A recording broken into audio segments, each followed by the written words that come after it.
Voilà, bonjour à toutes, bonjour à tous. Bonjour. On va étudier un petit peu la Megillat Esther, le rouleau d'Esther qu'on va lire à Purim. Alors c'est une histoire qui est très connue, on la répète tous les ans, on la connaît bien. On va nous s'intéresser à un tout petit aspect parce qu'évidemment en 3 quarts d'heure on n'a pas le temps d'étudier la Megillah en tant que telle. Ça mériterait de très nombreuses heures, tellement c'est riche comme texte. C'est un texte vraiment d'une construction littéraire exceptionnelle. Il y a énormément de choses à dire juste sur la forme de la Megillat Esther. On va s'intéresser juste à un petit point. On va commencer par la question suivante. L'histoire de la Megillat Esther. Pardon, vous disiez? Ça va un peu trop vite. Je parle trop rapidement. Ouais. C'est cela. C'est comme la Megillat Esther, quand on veut finir vite, on la lit. Voilà. Alors, non, pas moi. on va essayer. Non, je vais ralentir. C'est à moi de m'adapter. C'est l'inverse. C'est l'inverse. Allez, on y va. Juste si vous pouvez éteindre par contre vos téléphones avec plaisir. Voilà. Merci. J'allais faire justement. Très bien.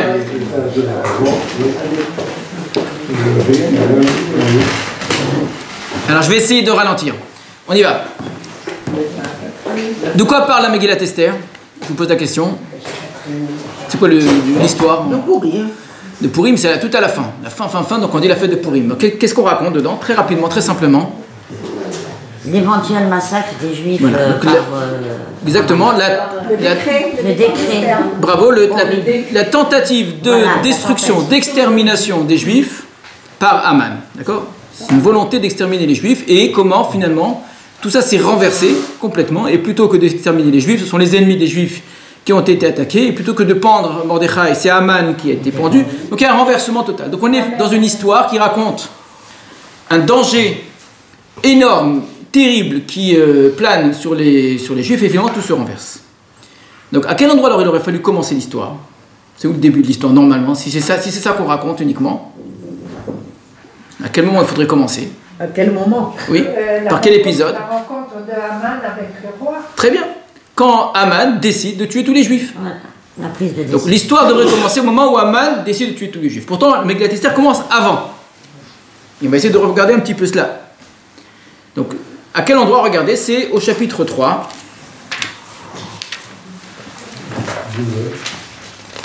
Donc c'est la page 1322 là dans vos livres.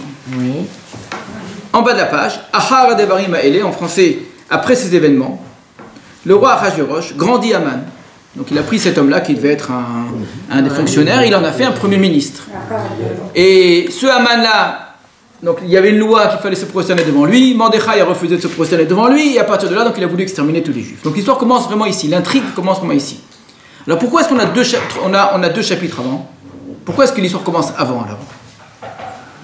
Pourquoi ça commence pas là? Pour montrer que les Juifs vivaient très bien cette Il faut époque. quand même une introduction, comme dans tout. Alors, à cette époque-là, à l'époque d'Achashverosh, il y avait à Suse une très grande communauté juive, d'accord? Qui était tranquille. Qui vivait tranquillement, qui avait réussi, dont une d'entre elles, des membres de cette communauté était la femme du roi, on peut commencer comme ça, dont le cousin était Mordechai. Donc on nous donne les éléments très importants, ce qu'on appelle l'exposition, voilà les choses importantes, l'époque d'Achashverosh, on peut même donner l'année si vous voulez, qu'il y ait une reine qui est juive avec un cousin qui s'appelle Mordechai. Voilà, plus que ça, qu'est-ce que vous avez besoin? Ça prend 3 lignes, on a 2 chapitres entiers. Non mais la fin s'explique par le début. C'est-à-dire qu'on va voir Haman au début qui va conseiller le roi de se débarrasser de Vashti. Et à la fin, on le retrouve, et le roi va lui en vouloir à la fin. Alors, ce que vous dites n'est pas écrit du tout dans la Megillat Esther. Non. Donc ma question c'est pourquoi est-ce qu'on a 2 chapitres avant qui sont écrits? Vous me répondez à partir de quelque chose qui n'est pas écrit. Donc ça répond pas. Parce que on a besoin de savoir, et c'est très important, on ne peut pas dire comme ça de but en blanc que Haman veut tuer tous les Juifs parce qu'il y a Mordechai qui ne veut pas se prosterner si on ne connaît pas Mordechai. Si on ne connaît pas Esther. Donc on a besoin de 3 lignes pour nous dire que il y a une reine juive qui s'appelle Esther et qui a un cousin qui s'appelle Mordechai. Voilà, plus que ça, vous n'avez pas besoin. Vous n'avez pas besoin de ça. Quel détail vous avez besoin de plus pour comprendre la suite de l'histoire? Est-ce que l'histoire va changer si on vous raconte d'autres détails?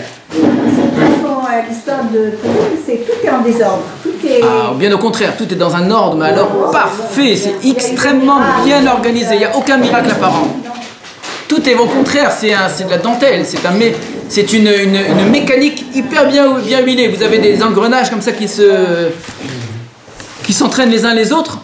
Donc quand on veut connaître l'histoire de la Megillat Esther, il faut qu'on sache que Haman a voulu tuer les Juifs. Il faut qu'on sache pourquoi Haman a voulu tuer les Juifs. Donc il faut qu'on connaisse un petit peu Mordechai. Il va falloir savoir que Esther va venir défendre les Juifs. Il faut savoir qui est Esther. D'accord, j'entends. Donc j'ai besoin de 3 versets avant. Voilà, c'est tout. Pourquoi est-ce que j'ai 2 chapitres entiers? Qu'est-ce qu'on raconte dans ces 2 chapitres? On raconte en long, en large et en détail, très longuement, les festins extraordinaires de Achashverosh. À quoi ça sert dans la Megillat Esther de savoir qu'Achashverosh, il a fait 6 mois de festins pour 127 provinces. Qu'après ces 6 mois, il a fait encore 7 jours pour la ville de Shushan où des plus jeunes aux plus vieux, tout le monde est invité. Et on va vous donner les détails, des détails incroyables. Quelles étaient les matières, quelles étaient les richesses, etc., etc. Le banquet. Ça sert à quoi de savoir tout ça? D'accord? Regardez quelques exemples, hein, vous allez voir. En quoi c'est utile pour la suite de l'histoire, pour l'intrigue elle-même? C'est pas écrit non plus. Il n'y a pas écrit. Si c'était pour me dire ça, alors il fallait me l'écrire. Donc on ne peut pas me répondre qu'on a mis ce chapitre pour me dire que les Juifs étaient invités alors que c'est pas écrit qu'ils étaient invités. Mais il fallait camper d'abord le décor. En quoi ça sert de camper le décor qu'il y avait un festin aussi grand? En même temps, on bien qu'il y avait une grande population juive qui était dans... Si on vous demande d'imaginer, d'accord? Alors on peut vous demander d'imaginer en 3 versets comme on peut vous demander d'imaginer en 2 chapitres. À quoi ça? Regardez, on va le lire. Prenez les premiers versets. Je le lis en français directement. Ce fut au temps d'Achashverosh, ce même Achashverosh qui régnait de Hodou jusqu'à Couche, sur 127 provinces. En ces jours-là, le roi Achashverosh étant établi sur son trône royal, qui se trouvait dans Shushan, la capitale, la 3e année de son règne, il donna un festin à tous ses princes et serviteurs, à l'armée de Perse et de Mède, aux nobles et aux gouverneurs des provinces réunis en sa présence, étalant la richesse de son faste royal et la rare magnificence de sa grandeur pendant de nombreux jours, 180 jours. Et lorsque ces jours furent révolus, le roi donna à tout le peuple présent à Shushan, la capitale, aux grands comme aux petits, un festin de 7 jours, dans la cour du parc du palais royal. Tentures de laine blanche, de fine laine et laine bleu azur, retenues par des cordons de lin et de laine pourpre sur des cylindres d'argent et des colonnes de marbre, divans d'or et d'argent sur un sol de pierre recherchée, disposés en rangées tout autour. Les boissons étaient offertes dans les gobelets d'or, il n'y en avait pas 2 pareils. J'ai pas terminé, continue. C'est énormément de détails qui servent strictement à rien pour l'intrigue qui nous intéresse, c'est-à-dire le danger d'extermination des Juifs et leur sauvetage. On n'a pas besoin de tout ça, et encore, j'ai pas terminé. Suite à cela, il va demander à Vashti de venir. Une fois qu'il va demander à Vashti de venir, on va voir comment est-ce qu'elle va réagir. Et chaque mot qu'il va dire à Achashverosh, c'est enrobé de... Il a demandé au prince, on nous donne le nom des princes. C'est d'une... Une fois qu'on a fini tout ça, on va nous parler de Mordechai, et de Hadassah, et de Bigtan et Teresh. Énormément de détails, énormément, d'accord? Alors, on ne va pas répondre entièrement à cette question aujourd'hui, parce qu'en fait, c'est une étude du style de Megillat Esther qui est ici très intéressante. Quel style ont choisi Mordechai et Esther pour écrire la Megillah? De fait, nous on va s'intéresser à un petit point, qui est un motif répétitif. On le retrouve très souvent dans la Megillah, on le retrouve dans ses premiers chapitres, on le retrouvera plus tard. Donc la question elle est claire, c'est j'ai énormément de choses qui sont dites au début de Megillah qui servent à rien. Or ces choses qui servent à rien au début de Megillah Esther, qui servent à créer une atmosphère. Quand on lit ça, oui mais ça suffit pas, on n'est pas juste pour créer une atmosphère, juste pour le principe. Si ça ne sert pas à quelque chose dans la Megillah, à quoi ça, juste pour nous dire, regardez comme il était riche, il était riche, il y a autre chose qui passe à travers ça, d'accord? Il y a une mentalité qui passe à travers ça, il y a une description de ce qu'est la Perse, etc. Et ça c'est utile pour la Megillah Esther, très utile. Donc, au niveau de l'intrigue elle-même, de savoir que Esther elle est reine, j'ai pas besoin de tout ça. J'ai juste besoin de savoir que Esther est devenue reine. J'ai même pas besoin de savoir qu'avant ça il y avait une femme qui s'appelait Vashti qui a refusé. C'est pas utile tellement à l'histoire, d'accord? Alors, évidemment que la réponse ça va être que chaque élément ici va avoir son sens, mais pour ça il va falloir vraiment apprendre à bien analyser le texte. Et c'est pas juste une création d'une ambiance. Il y a un point sur lequel je vais m'arrêter, auquel on ne fait pas toujours attention. La richesse, c'est débordant, on voit tout de suite. Et c'est quelque chose qui est vraiment sans arrêt mis en avant. Il y a un autre point qui va m'intéresser. Lors de cette description du festin, regardez, prenez le verset 9 du chapitre 1. Non, excuse-moi, verset 8, pas 9, 8. En hébreu, Ve'ashetia chadat en ones. Donc on dit qu'il y avait de la richesse. On servait à boire dans des magnifiques ustensiles, etc. Donc il y avait du vin qui coulait à flot.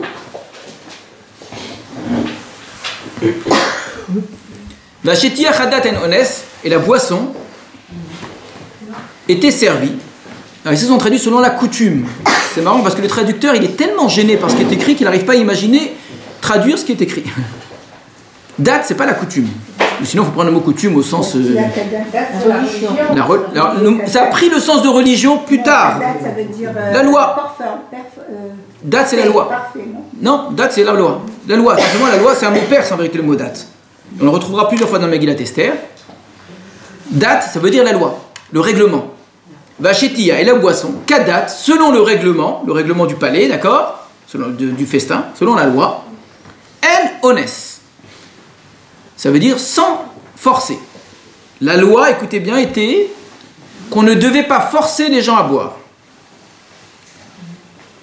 Et si vous ne l'aviez pas suffisamment compris, qu'il y a une loi qui dit qu'il ne faut pas forcer à boire, on insiste là-dessus, qui règne, car c'est ainsi, Yissad Amelech, le roi avait institué, Al-Kol Rav Beto, sur tous les chefs de sa maison, la Sot Kirtson Ish Va Ish, de faire selon la volonté de chacun.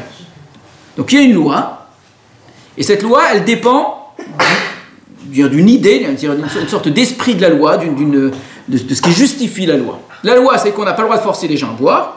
Et ce qui justifie cette loi, c'est qu'il faut respecter la volonté de chacun. D'accord ? On a besoin de nous faire autant de détails, de savoir quels étaient les règlements de la boisson dans les michtés d'Achashverosh. On va lire la suite, ça n'a pas d'importance, enfin, je ne comprends pas. Mais pourquoi ils disent qu'il faut boire jusqu'à confondre... C'est pas du tout le sujet ici. Là, c'est pas le sujet. Là, c'est même l'inverse. Là, l'inverse. Écoutez bien, la loi, elle est qu'on n'oblige pas les gens à boire. Ce que vous me dites, c'est au contraire une loi qui oblige à boire. D'accord ? Là, c'est l'inverse. À l'époque d'Achashverosh, dans son grand festin, il y avait une loi. Alors, écoutez bien, c'est vrai ici, et ça va apparaître à chaque fois, que tout dans l'empire d'Achashverosh est réglementé dans le détail. Vous avez des lois pour tout. Et vous avez une administration et des fonctionnaires, une bureaucratie, pour s'occuper de chaque petite chose dans le royaume. Il n'y a rien qui se fait sans la bureaucratie. Même quand le roi veut prendre une décision, le grand roi Achashverosh, il a envie de faire venir Vashti, on ne va pas vous dire qu'il a fait venir Vashti. On va dire, il a parlé avec les 7 conseillers qui étaient autour de lui, etc., pour la faire venir. Elle refuse. Qu'est-ce que je fais ? Là aussi, il demande aux gens qui sont autour de lui. Quand il va envoyer des... lettres dans tout le pays, on ne va pas dire décision du roi, ça va prendre une forme bureaucratique, administrative, juridique, très précise. On a un exemple ici pour quelque chose dont on se fiche complètement, d'accord, qui est le règlement de la boisson. Il y a un règlement de la boisson. Je vais y revenir dans un instant, mais juste pour que vous soyez sensible à ce style, un tout petit peu plus loin, quand finalement le roi Achashverosh va faire venir Vashti, Vashti va refuser. Alors, on va... Achashverosh va dire qu'est-ce que je dois faire, d'accord ? Elle n'est pas venue. Alors il y a un conseiller qui s'appelle Memouchan qui va venir et qui va dire on ne peut pas laisser faire une chose pareille. Si on laisse faire une chose pareille, ça va être la pagaille dans tout le pays. Toutes les femmes vont vouloir faire la loi dans la maison parce qu'ils vont dire regardez comment la femme d'Achashverosh s'est comportée, et nous aussi, d'accord ? Et donc, au lieu de dire ce qu'on peut entendre, même si c'est insupportable, même si on se moquerait de ça, que le roi va décider de punir Vashti, pour que ça serve d'exemple, voilà, ça suffit de dire ça. Pour dire cette phrase-là, que le roi va punir Vashti pour qu'elle serve d'exemple, on va prendre un langage qui est un langage administratif, juridique, bureaucratique. Regardez bien. Donc, verset 22.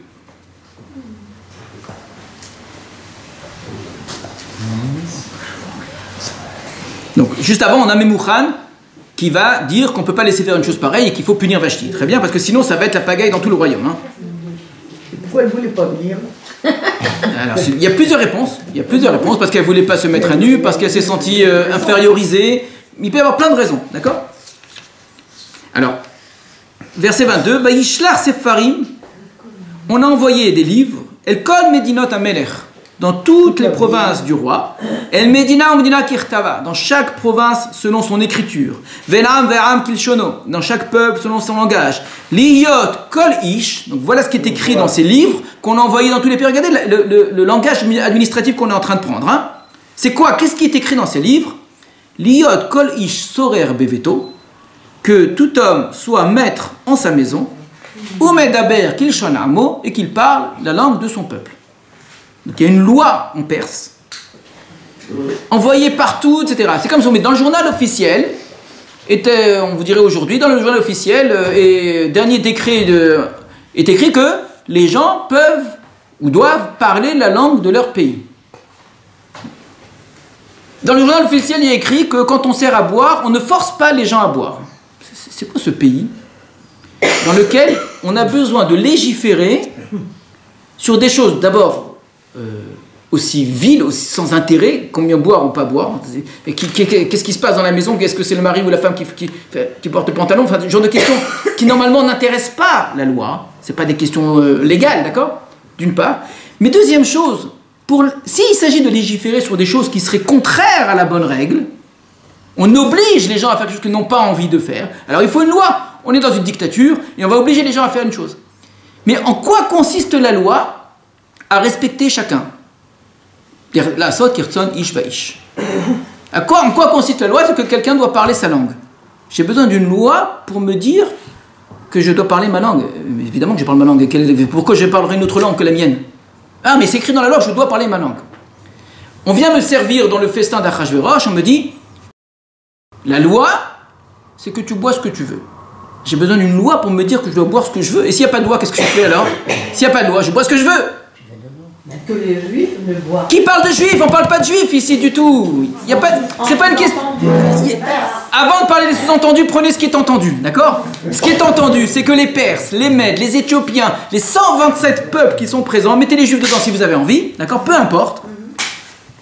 Il y a une loi qui dit que chacun fait ce qu'il veut. Mais pourquoi je devrais avoir une loi pour me dire que j'ai le droit de faire ce que je veux? Il y a une loi qui dit que vous êtes libre. Ben merci. Et s'il n'y a pas de loi? Peut-être ça veut dire on peut deviner qu'Achashverosh c'est un nouveau roi et les lois d'avant étaient différentes. Probablement qu'il existait des lois, et on sait d'ailleurs aujourd'hui que ça existait ce genre de loi, qu'on pouvait forcer les gens à boire parfois. D'accord? C'est vrai. C'est vrai qu'il existe des pays dans lesquels, et peut-être même en Perse, où la boisson et l'ivresse étaient obligatoires. Et qu'on obligeait les gens, d'accord? Mais le fait, et tu as tout à fait raison, que si je suis dans un monde dans lequel on m'a obligé à boire et que maintenant la loi elle change, il faut dire que maintenant on a le droit. Mais le fait qu'on dise, vous avez le devoir, donc on impose à chacun, de respecter la volonté de chacun, ça veut dire qu'il y a un présupposé, qu'on suppose, d'accord, que le roi pourrait très bien décider de vous forcer à boire et de ne pas respecter votre liberté. Imaginez, je vous dis, aujourd'hui, je vous donne le droit, à tout un chacun ici, hommes et femmes, de respirer. Vous moquez de moi, c'est ridicule. On va légiférer sur des choses qui sont sans intérêt d'abord. Qu'est-ce qu'on se fiche d'avoir ce que les gens ils boivent ou ils boivent pas? Et pour finalement dire des choses qui sont pas du tout intéressantes, c'est-à-dire qui apportent rien. La loi va rentrer dans les détails de la vie des gens vraiment qui servent strictement à rien. Ce qu'on appelle une hypertrophie de la loi. C'est-à-dire que la loi, que c'est vrai pour là, mais vous avez bien compris qu'avec toute cette administration, parce que chaque fois qu'il y a une loi, vous avez des gens qui sont des fonctionnaires de la loi. Et on nous donne, il y a les coursiers, il y a les gens qui courent, il y a les gens qui écrivent, il y a les sophrines, il y a ceux qui traduisent. C'est des centaines de personnes qui tournent autour de la loi qui dit que j'ai le droit de boire comme je veux. D'accord? Alors on est dans Megillat Esther, il faut savoir que Megillat Esther, il faut l'apprendre très souvent avec un regard très ironique et très satirique. On ne lit pas un texte satirique comme on lit un autre texte. C'est-à-dire que quand je sais que c'est de la satire, je sais qu'en fait la Megillah se moque des gens. Si c'est un texte sérieux, un texte d'historien, journalistique qui vous raconte, le texte prend le parti de vous raconter vraiment ce qui se passe en étant neutre. La Megillat Esther, elle n'est pas neutre du tout. Ce n'est pas une lecture objective de ce qui s'est passé. Elle choisit de vous raconter cela avec une vision moqueuse en vérité. On se moque des Perses en disant ça, en faisant semblant de dire toute leur richesse, etc. C'est vrai pour ça, comme c'est vrai pour plein d'autres choses dans Megillat Esther. C'est très important. Vous savez, quand quelqu'un vous parle avec de l'ironie, il est ironique quand il vous parle. Donc, très souvent, l'ironie, c'est que je dis le contraire de ce que je pense. Si quelqu'un n'est pas sensible à l'ironie, il prend les choses au premier degré. Et il ne comprend pas du tout l'humour qui est là-dedans, d'accord ? La Megillat Esther, il faut très souvent la prendre de manière très ironique. C'est-à-dire qu'elle dit le contraire de ce qu'elle pense. Très, très souvent. Et là, c'est un exemple, il y en a plein d'autres comme ça, où on utilise des expressions exagérées pour dire la richesse, etc., en vérité, pour se moquer de ces gens-là. Et là, en l'occurrence, on va se moquer, pas de la richesse en tant que telle, on va se moquer de l'aspect administratif, juridique, exagéré des Perses. Tout en perse est légiféré, est décidé, d'accord ? Un autre exemple, toujours avec l'histoire de Vashti. Il y a écrit que lorsque le roi, donc il ne sait pas quoi faire, on va lui dire, donc ce Memouchan qui va se lever, qui va essayer de conseiller le roi. Donc je prends verset 19 du chapitre 1 toujours. Imala Melertov, s'il est bon au roi, Yetse Devar Malchut Milefanav, qu'il sort une parole royale, c'est-à-dire qu'il y a un décret royal qui soit émis. Veikatev, qu'on écrit, Bedate Paras Umadai, dans les lois de Perse ou de Mède, Velo Ya'avor. Il ne revient pas. Ça veut dire quoi? Velo Ya'avor, qu'on ne revient pas. Il ne revient pas sur sa décision. Très bien. Il faut écrire.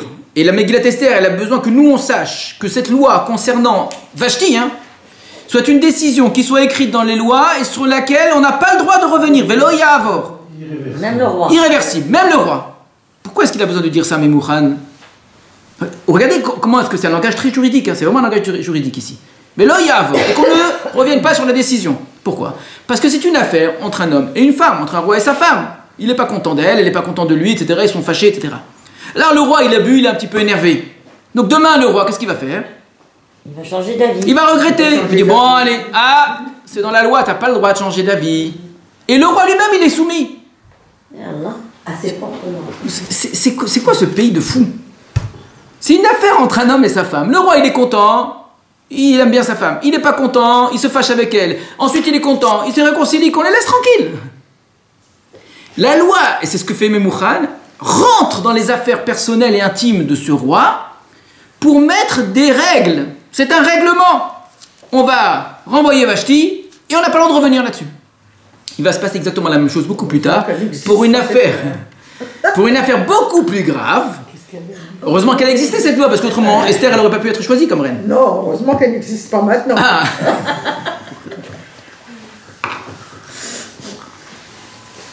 Beaucoup plus tard, quand Esther va réussir, et difficilement, très difficilement, après une première fois en étant allé voir le roi sans lui dire clairement pourquoi est-ce qu'elle va le voir, il lui dit je veux t'inviter à un festin. Un festin, il lui dit maintenant dis-moi ce que tu veux jusqu'à la moitié. Elle lui dit pas ce qu'elle veut, elle dit reviens une deuxième fois, chaque fois avec Aman. Elle fait monter la pression, etc. Elle le fait boire. Elle sait qu'elle n'ose pas lui dire clairement il faut sauver les Juifs.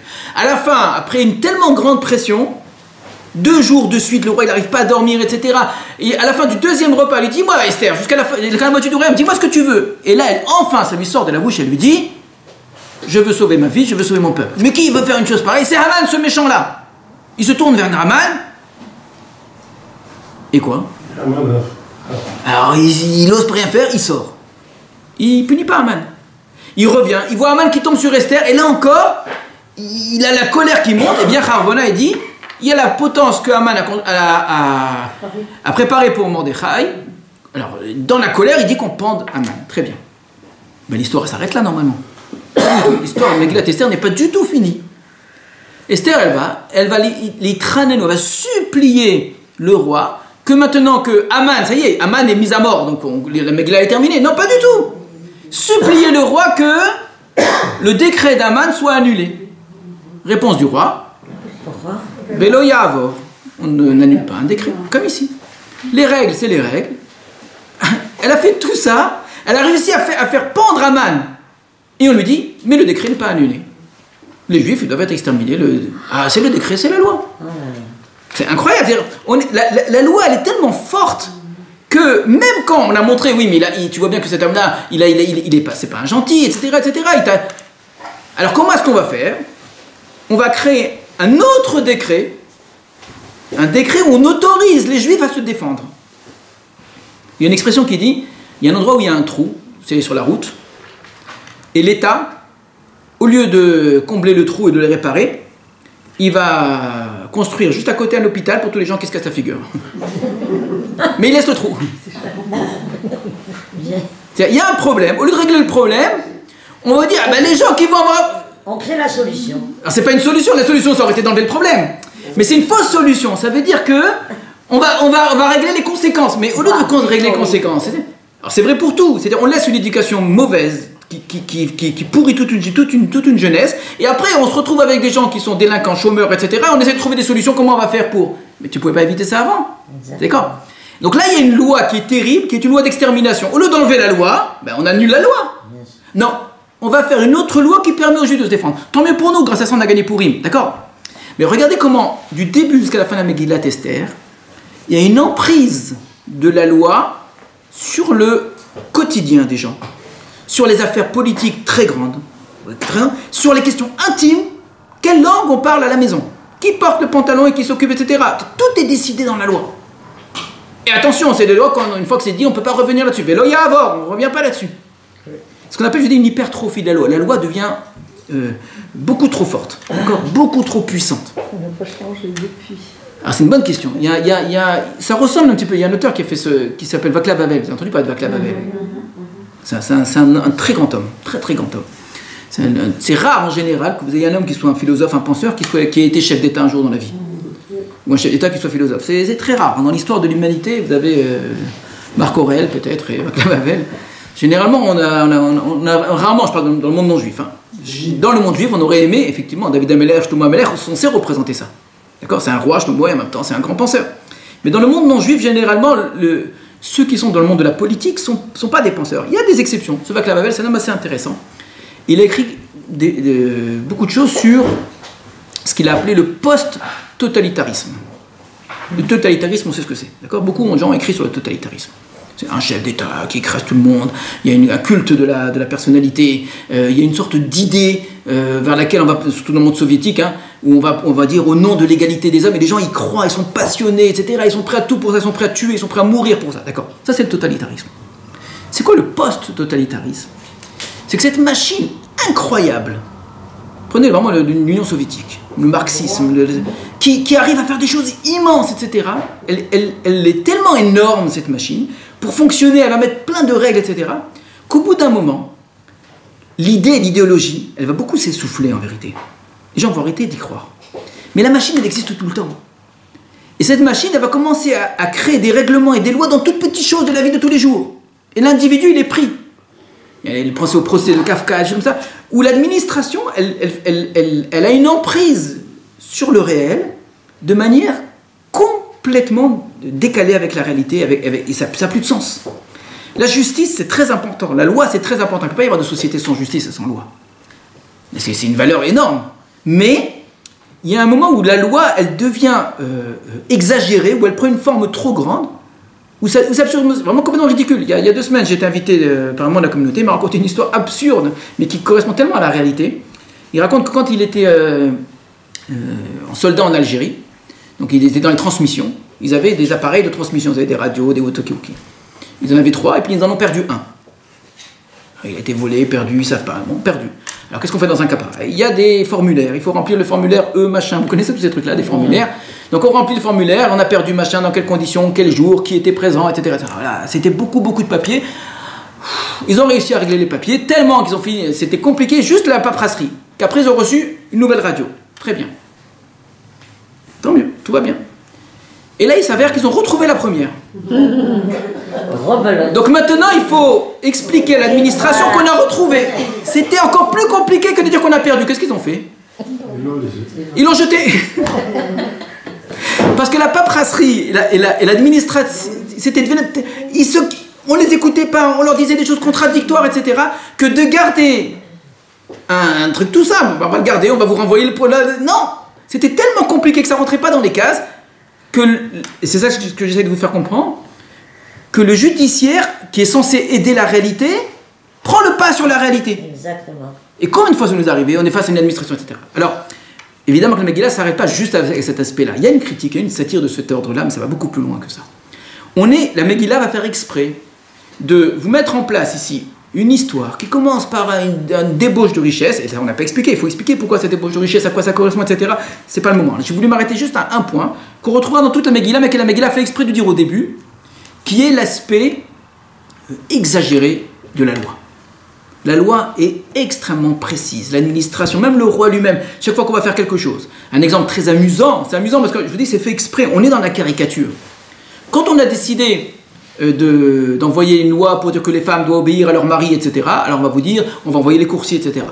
Quand ensuite Aman il décide d'exterminer les juifs, on va reprendre les mêmes langues, on va envoyer les coursiers. Donc les mêmes personnes, elles sont là, c'est des gens, c'est leur boulot, ils attendent la loi. Donc ils regardent même pas ce qui est écrit, d'accord? Ce qu'ils reçoivent, ils traduisent en 120 langues, ils courent dans tout le pays pour aller dire loi du roi. Il faut que les femmes respectent leur mari. Ensuite, loi du roi, il faut se préparer pour l'extermination des juifs. Quelques mois après, loi du roi, les juifs ont le droit de se défendre. Ils font une chose et le contraire sans réfléchir, sans se poser de questions. On est dans une absurdité complète de l'administration. Il n'y en a pas un parmi tous ces gens-là, ces fonctionnaires, qui peut dire mais ils sont fous ou quoi? On va les tuer tous les juifs, hommes, femmes et enfants en un seul jour, ça va pas ou quoi? Alors s'ils sont antisémites, quand il y a l'autre loi, ils disent quoi, on va quand même pas aller sauver les juifs? Non, ils ne réfléchissent pas, c'est des robots. C'est des gens, ils sont là, c'est l'administration. Un jour on leur dit de faire comme ça, ils font comme ça. Un jour on leur donne une loi qui va faire exactement, pas grave, on fait. C'est une machine qui est plus forte que tout, qui écrase tout, et réussir à travers cette machine à changer les choses, c'est très difficile, d'accord? Il y a un côté, je dis, comique, vraiment volontaire, il y a un côté critique, etc. Pour montrer comment un empire aussi immense, pour tenir cet empire, avec des gens tellement différents, avec des peuples tellement différents qui se faisaient la guerre, a besoin, et c'est très utile à l'empire, d'avoir une loi. C'est la loi qui va unifier l'empire, c'est vrai. Mais à un moment, il y a un revers où c'est tellement exagéré que ça devient ridicule, et au contraire, ça écrase. Maintenant, il y a autre chose encore à travers cette critique, à mon avis. Quel est l'autre enseignement, en vérité, plus profond, en vérité, qu'on peut entendre à travers ce que je vous ai dit là? Je vous laisse réfléchir un petit peu. Je répète ma question. Je vous ai montré que la Megillah est pleine d'une sorte d'excès de lois complètement absurdes. Très bien, et surtout dans la forme. Ensuite, je vous ai expliqué pourquoi on fait ça. Pour se moquer, c'est de la moquerie, c'est de la satire, comme plein peuvent faire ça. Maintenant, honnêtement, je ne pense pas que Mordechai et Esther, la seule chose qu'ils avaient à faire dans la Megillah Esther pour les générations à venir, c'est à nous faire une critique de l'administration perse. D'accord? Si c'est que ça. Alors je veux bien, d'accord, mais c'est sympathique, c'est vrai. Mais honnêtement, on aurait pu aussi s'en passer, quoi. Alors c'est utile pour comprendre comment, dans la suite, quand il va falloir aller contre tout ça et que... D'accord, mais bon, on est entré dans trop de détails qui, à mon avis, ont quelque chose de beaucoup plus profond. Et c'est vrai pour plein d'autres choses dans Megillat Esther. Quelle idée autre encore peut ressortir de ce que je vous ai dit? Alors, est-ce que quelqu'un d'entre vous a une idée? Qu'est-ce que ça révèle de la Perse? Qu'est-ce que ça révèle de cet empire-là? La dictature. Alors c'est une dictature, mais on n'est plus dans la dictature de la force et de la violence, d'accord? On ne vous raconte pas ici qu'on va prendre des gens dans les rues, etc. On vous fait l'inverse, c'est une dictature de la liberté. Il faut se révolter. C'est un sous-entendu que c'est une dictature que, pour être libre, c'est une décision du roi qu'on soit libre. Mais ça prouve qu'en vérité, on est dans un totalitarisme, parce que c'est toi qui me dis d'être libre. Donc, ça c'est l'aspect moqueur. Mais qu'est-ce qu'il y a de concrètement qui nous intéresse à nous, peuple d'Israël? En quoi c'est un message pour nous? C'est ça qui m'intéresse. Que ce soit une critique de la... Vous lisez Hérodote, par exemple, qui vous raconte la Perse, il y a beaucoup de choses qui ressemblent beaucoup, surtout sur la description des banquiers. En quoi le Ham Israël a quelque chose à entendre de cette histoire-là? Oui. C'est tout ce que le roi dit, il faut. C'est comme tout ce que Dieu il nous dit, on doit faire. Alors, tu entends ici un parallèle, mais tu n'as pas fait parler le parallèle. Donc j'explique, je reprends ce que tu as dit. Tu as dit, quand j'entends ça, je me dis, mais en fait, nous aussi, ça fonctionne comme ça. Nous aussi, on a des lois. Et nous, on va faire tout ce que le roi... Et puis nous aussi, ça touche quoi? Les choses les plus simples, d'accord? Tout à l'heure, je me suis moqué. Il faut des lois pour rentrer dans qu'est-ce qui se passe dans les maisons? Mais et nous, dans notre Torah, qu'est-ce qu'il y a comme loi?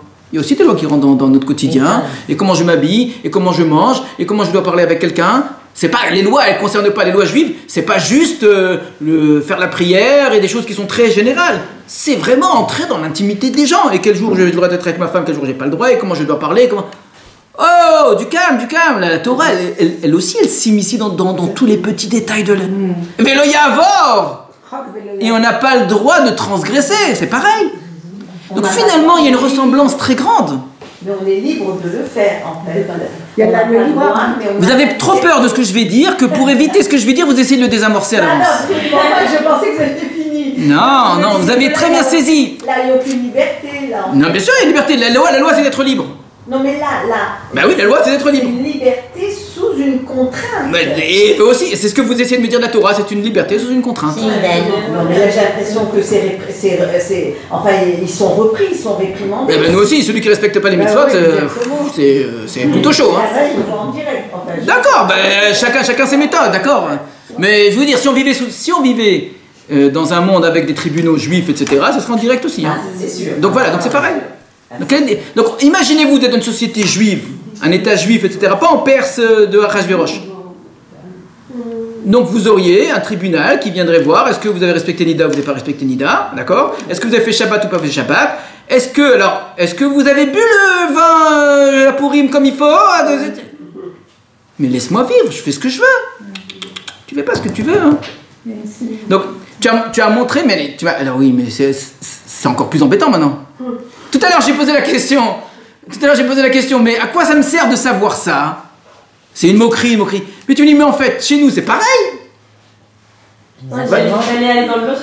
Ah. Pour dire, il se prend pour un dieu lui, mais en fait, non, le voit en fait, pourquoi chez nous Alors, essaye de développer ce que tu voulais dire. Tu voulais dire autre chose, et pourtant exprès, j'ai repris tes mots, et j'ai amené en fait, on a un parallèle très grand. Et c'est ça qu'il faut entendre. La place de la loi en Perse, ici, est mise en avant de manière très forte, pas simplement pour se moquer de la Perse. Parce que les Juifs, eux, ont une loi qui prend toute la place et on veut parler de ça. Alors on n'a pas dit encore qu'est-ce qu'on veut dire de ça. Et là c'est intéressant ce que tu dis alors. Pour montrer la différence des deux. C'est quoi la différence? La Perse c'est un peu, tu fais ça parce que j'ai dit, j'étais chez Corps, je t'ai dit de faire ça, alors tu le fais. Mais pour montrer en fait à quel point c'est ridicule quand il n'y a vraiment aucune machma haute derrière ça. Alors toi tu dis, le fonctionnement il est le même. Ouais.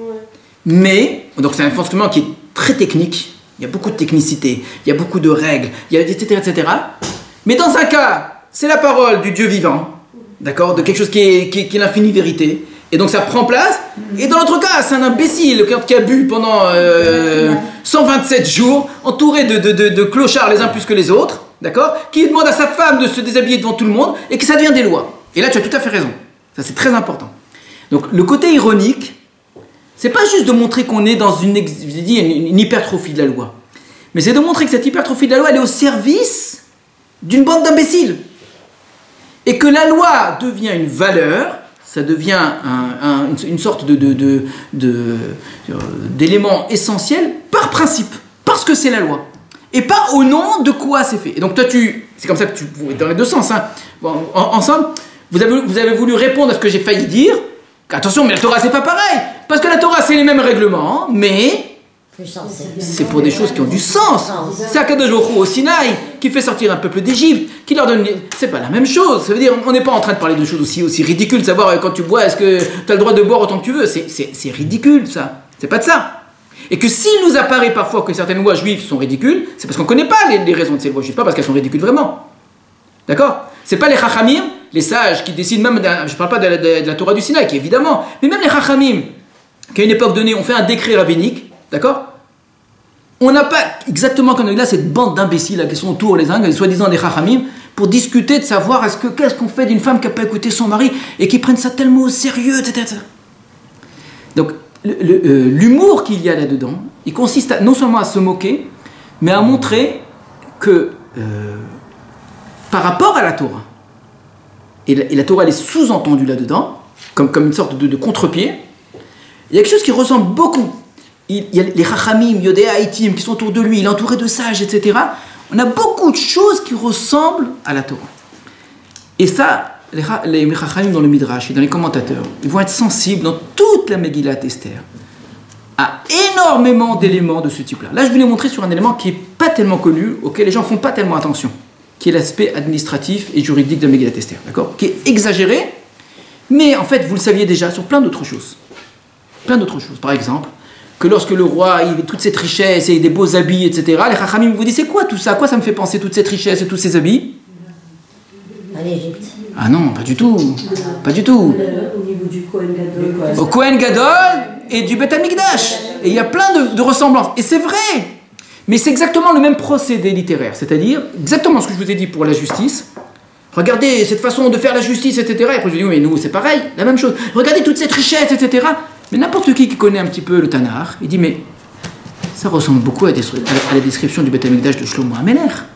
Et ce Achashverosh là, il se prend pour qui là? Mais avec les beaux habits, etc. Mais c'est des habits du Kohen Gadol. Donc le Midrash va vous le dire de manière imagée en vous disant, il a porté les habits du Kohen Gadol, il a servi aux gens du vin de manière profane et aussi grossière dans les objets du Beth Amikdash. En disant ça, qu'est-ce qu'on est en train de dire? Qu'il y a une ressemblance apparente, et je vais rajouter, et grotesque, entre la Perse et le monde juif. Que quand je vois cela, j'ai l'impression de voir le Beth Amikdash. Quand je vois Achashverosh, j'ai l'impression de voir le Kohen Gadol. Quand je vois toutes ces règles et toute cette justice, j'ai l'impression de voir les lois de la Torah. Et je pourrais continuer comme ça plein d'autres choses qui sont une impression. Un autre exemple. 127 provinces où tout le monde est là, chacun selon sa langue. À quoi ça ressemble ça? La tour de Babel. La tour de Babel, mais pas seulement. La tour de Babel, ça s'est mal terminé. Ils n'étaient pas capables de parler ensemble. Là, c'est chacun selon sa langue. Donc c'est une tour de Babel réussie. Donc à quoi ça ressemble encore plus? Ce grand banquet final dans lequel tout le monde est là et tout le monde vit dans la bonne entente. C'est une image. Exactement. Vous n'osiez pas le dire, mais c'est ça.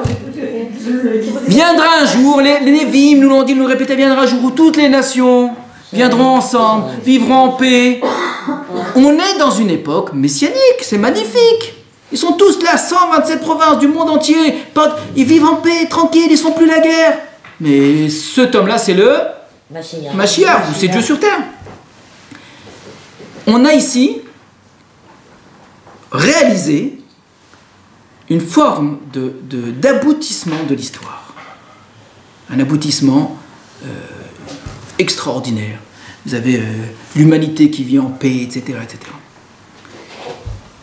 Tout cela, ça crée une image d'une forme d'empire, l'empire perse, Médès, etc., qui est une sorte de copie du monde juif, de Shlomo HaMelech, du Beth Amikdash, de la Torah, etc. La Torah écrit que quand Akadosh Baruch Hu, à la fin de Sefer Devarim, il est venu pour donner la Torah au Ben Israël, Mimino Esh Dat Lamo. Dans sa droite, il avait un feu de loi, une loi de feu. Et là aussi, vous avez date. Il y a la loi de la Torah, il y a la loi des Perses. Comprenez bien ce que j'essaie de dire. On est dans une forme de civilisation. Je fais exprès d'utiliser le terme civilisé, parce que dans la connotation que ça a pris le sens actuel, ce sont des gens civilisés. Ce sont des gens qui vous proposent un projet d'humanité où toutes les nations vivent ensemble, en paix, dans la bonne humeur et la bonne entente, et on boit tous, et tout le monde est très content, et tout le monde est très heureux, et tout va bien. C'est une forme de remplacement, de substitution au projet d'Israël. Israël a failli, il a raté son projet. Il est sorti d'Égypte, extraordinaire. Il a traversé le désert, magnifique. Il a reçu la loi de Dieu, waouh, extraordinaire. Il entre en Eretz Israël, mais c'est toutes les promesses qui se réalisent. Les nations, elles sont en train de trembler. Voilà le règne de Dieu qui est en train de s'établir sur la terre. Ils construisent le Beth Amikdash. Bravo les Juifs encore un petit peu. Et on va tous devenir Juifs, en tout cas, on va tous croire dans le Dieu d'Israël. Sauf que le ministre d'Israël se comporte mal. Le Beth Amikdash est détruit, Israël est exilé, et là qu'est-ce qu'on dit aux Juifs? Ben, vous avez raté. Vous ne nous l'avez pas amené, le Mashiach. L'unité des nations, vous avez complètement raté. Vous êtes des nuls. Tout ce que vous nous avez promis, avant on n'y croyait pas de toute façon, avant on était écrasé par l'Égypte ou par ce que vous voulez, etc. Donc, on vous a cru, on a eu confiance en vous les Juifs. Vous nous avez donné de l'espoir à nous, toutes les nations du monde entier. On s'est dit, voilà, maintenant, il y a des gens qui se battent au nom de l'égalité des hommes. Voilà, c'est magnifique. Il y a un seul homme. Nous, avant, on avait une mythologie dans laquelle il y avait plusieurs hommes à la création et qu'on s'entretuait. Et vous êtes venus amener l'unité du genre humain, l'unicité de Dieu, que la loi, elle dépasse tout, que même les rois, ils doivent se courber devant la loi. On vous a cru. Mais en fait, vous nous avez montré que vous étiez incapables. Et voilà que l'Empire perse va se monter au-dessus des ruines du monde d'Israël et va dire, mais nous, on va y arriver. On n'abandonne pas votre projet. On ne va pas revenir à l'Égypte qui écrase les gens et qui rend tout le monde esclave. On libère tout le monde. Kirtson, Ish, Vaish. Nous sommes venus libérer les hommes. Et donc, comme vous, on va reprendre les mêmes schémas. Il nous faut une loi. La loi, c'est plus important que tout. Exactement ce que vous nous avez appris, les Juifs. Mais vous avez été capables, nous, on est capables. Et l'Empire perse, en Iran aujourd'hui, sont très fiers de le dire. Parce qu'on n'arrête pas de dire, vous savez, que les Iraniens ne respectent pas les droits de l'homme. Ils vous disent, et c'est sûr que c'est vrai, vous avez plein de sites internet qui viennent, que la première trace d'une charte des droits de l'homme dans l'humanité a été trouvée en Perse. Non, pas chez les Juifs. Les Juifs, c'est les droits des Juifs, d'accord, entre eux. Voilà. Mais par contre, les Perses, vous avez Cyrus Koresh, qui a une grande table qu'on a retrouvée, dans laquelle il dit à toutes les nations du monde de prier, de servir leur Dieu selon leur bonne volonté, la tolérance la plus totale et la plus absolue. D'accord ? Donc on est dans une vision, je vais appeler ça une forme d'humanisme. Alors si je fais un jeu de mots, je vais appeler ça un hamanisme, où c'est au nom, écoutez bien, de l'humanisme qu'on déteste les Juifs. Parce que les Juifs représentent l'empêchement de réaliser ça, parce que vous proposez un autre projet que l'autre. Votre projet, il a raté. Donc dans ce monde où tout le monde est d'accord, dans ce banquet où tout le monde est heureux et vit bien, il y a un peuple, mais lui, il n'est pas comme tout le monde, d'accord, et il dérange l'humanité par son particularisme, etc. Donc non seulement qu'Israël n'a pas été capable d'amener la paix parmi les nations, etc., Israël est une épine dans la paix des nations, nous empêche de vivre en paix. Et que si on veut vivre en paix comme il faut se débarrasser d'eux. Alors il y avait une époque où on était barbares, on leur faisait la guerre, on faisait des pogroms, etc. Il y a une époque où on réunit un tribunal, on fait un procès et on juge. Et au nom de la loi et de la justice, Israël est coupable. Parce que, voilà, ils vivent dans leur communautarisme, leur différence, ils n'acceptent pas tout le monde, etc., etc. Qui nous laisse un peu vivre tous les hommes égaux. Nous sommes tous égaux, d'accord ? Et les Juifs se font tout le temps avoir. Parce que quand ils entendent cette chanson-là, cette musique des droits de l'homme, ça c'était vrai à l'époque de Koresh, c'était vrai à l'époque en 1789, etc., ce sont les premiers à dire « Bah oui, enfin l'humanité a compris la vérité ». Et c'est eux qui vont se battre au nom de cette égalité, de cette justice, de cette vérité, etc., de cet grand accord et de ce banquet, ce festin planétaire. Eux les premiers. Parce qu'ils disent, on nous a détestés, maintenant qu'on dit que tous les hommes sont égaux, on va enfin nous respecter. Et ils ne se rendent pas compte qu'ils sont en train de participer, eux les premiers, à une entreprise qui va finir par les détruire. C'est pas juste que les bénis Israël, ils ont mangé cachère ou pas cachère au festin de Haman. On s'en fiche de ça. C'est pas ça le plus important. C'est que les Juifs ont cru, ils ont adhéré complètement à l'idéologie de la Perse. La Sot, Kirtson, Ish, Vaish, de faire selon la volonté de chacun, etc., en croyant qu'on pouvait abandonner notre Torah, notre date, nos espoirs, nos Névim, nos prophéties, parce que l'humanité est d'accord avec nous. Il ne faut pas imaginer les Juifs comme des gens qui avaient abandonné la Torah d'Israël parce qu'ils n'y croyaient plus, que maintenant ils étaient devenus perses. C'est pas ça. Ils avaient l'impression d'une totale symbiose, que tout va très bien, que ça ne pose pas de problème.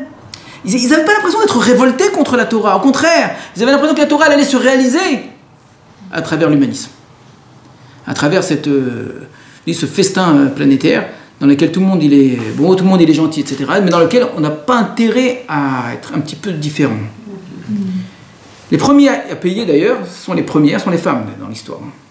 Et ça on aurait dû déjà se dire, mais c'est quand même bizarre que dans cette égalité Kirton, Ish va Ish, mais pas Isha par contre. Ça veut dire, c'est quand même bizarre. Vous m'avez posé la question, pourquoi Vashti n'a pas accepté de venir ? Une autre question, pourquoi Vashti a fait son propre festin ? D'accord ? Ici, il y a une sorte de velléité des femmes dans cette égalité. Nous aussi, on a notre place. Et là, on dit, du calme. Tout le monde a sa place, mais pas vous.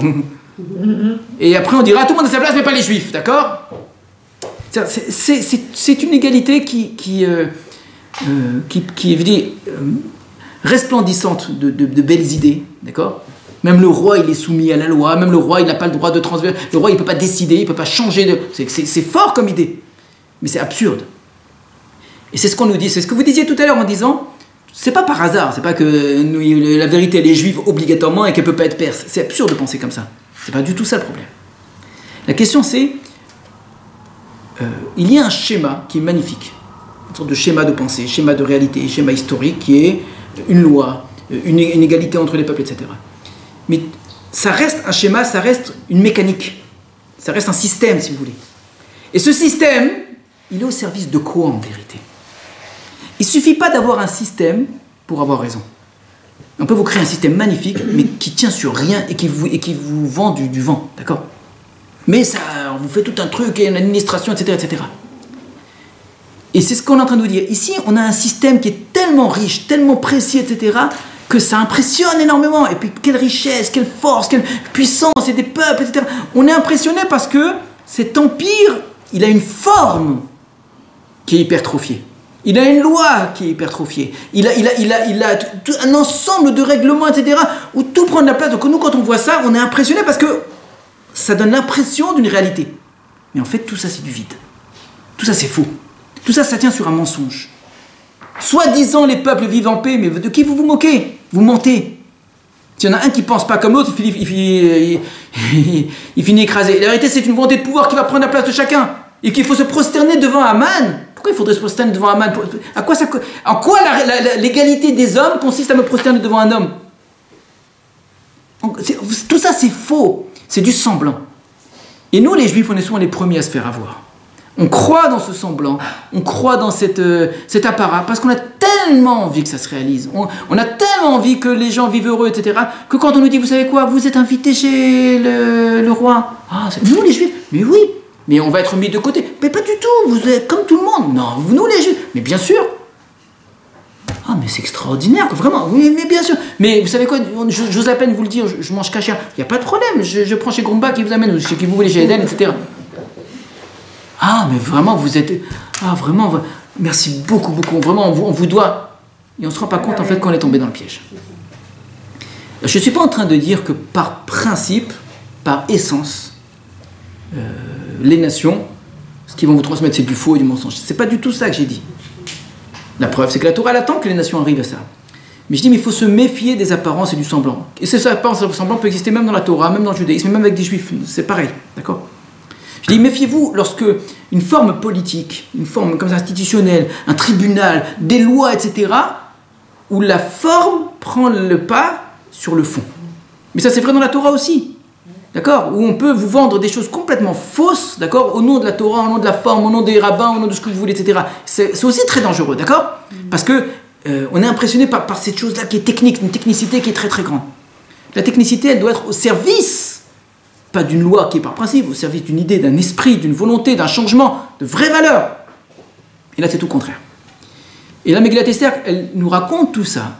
Au départ, vous avez dit pour créer une atmosphère, une ambiance, qui n'est pas juste regardez la Perse, c'est beau, c'est beau, ça sent les odeurs de l'Orient, et voilà. Non, c'est beaucoup plus que ça. Ça vous replace dans une atmosphère qui est très moderne, en vérité, d'une très grande modernité, d'accord? Qui est le conflit d'Israël avec les nations, où Israël a perdu sa place à cause de lui, hein, parce qu'Israël n'a pas été capable, parce qu'Israël a failli, parce qu'Israël n'a pas été à la hauteur, parce qu'Israël n'a pas apporté aux nations ce qu'il avait promis qu'il apporterait aux nations, parce qu'Israël a trompé les nations d'une certaine façon. Alors ensuite, ça se retourne contre eux. Et au nom d'une égalité, d'une vérité, d'une unicité, même au nom de Dieu si vous voulez, peu importe, d'accord? On va même prendre le Dieu d'Israël, le même Dieu que vous, la même Torah que vous, on n'est pas venu changer un iota à votre Torah, d'accord? Et on va mieux la réaliser que vous. Et on se fait avoir.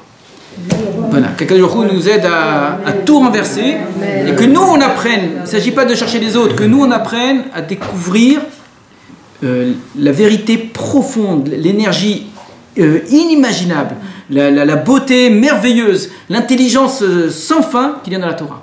Quand nous, notre Torah, elle devient un artifice, quelque chose de technique, quelque chose de semblant, etc., qu'on n'avait pas à reprocher aux goïms de se moquer de notre Torah ou de vouloir la remplacer, d'accord?